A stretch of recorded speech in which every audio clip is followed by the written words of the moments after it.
Here's a mistake that I see way too many people make. They take their bait, they put it on the ground, and they cut it up. And then they put it on the hook. Now what's wrong with this? Look at your bait, it's covered in sand. Fish aren't gonna wanna eat that. Take your bait, be nice to the fish, wash it off, and then put it on the hook. With this one quick tip, you're gonna catch more fish.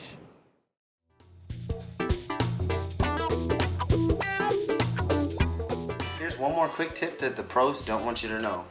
So we have here a shrimp imitation lure. It's a great lure. It looks really realistic. They come in multiple colors. A bunch of different brands make them. But there's one problem with this lure that I found. We just have this one little hook right here.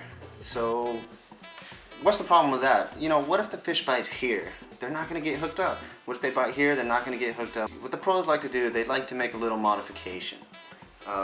They take this lure and they simply add a few hooks here and there. So we have a treble in the back here. What does that do? Fish bites right here, they're going to get hooked up. Look at these little feet. They have a lot of action and they really attract the fish. So what do? They put a hook right here that catches the fish. We still have this hook on top here. Maybe the fish makes a mistake and bites right here. That'd be a dumb fish, but sometimes it does happen. But what separates the good fishermen from the pros? The pros, what they're gonna do? They're gonna put a stinger on the stinger, guys. Put that little stinger here, pop it in the back of the tail, and now what do we have here? A fish catching machine, guys. With this little modification, you're gonna catch a lot more fish.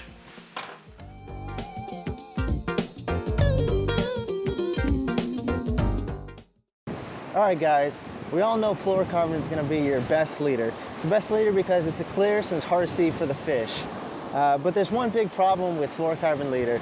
Fluorocarbon is going to be a lot stiffer than your mono leaders. So one cool trick that the pros like to do is they like to limber their fluorocarbon up. And I'm going to show you how to do that. So what you're going to want to do is you're going to want to limber your fluorocarbon leader up. How do you do that? You take a rock, or maybe you have some driftwood like I have here, and you're just going to take your leader and limber it up on that rock or driftwood. Just limber it up, get in there, find a corner, just really get in there and limber that leader up. Now this is going to make your leader a lot looser, a lot harder for the fish to throw. So here's our fluorocarbon leader we started with. Look at this, super stiff leader. We all know this is not going to catch us many fish. It's just too stiff. We're going to lose fish with that leader.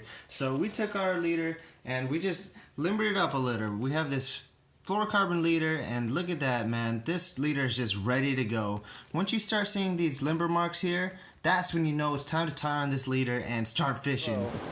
With this one tip, you're gonna catch more fish.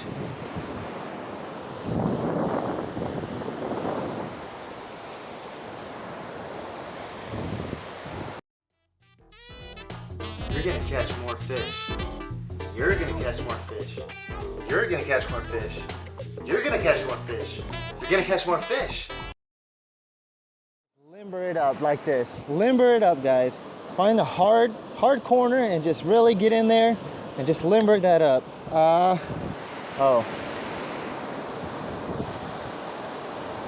little bit too limber.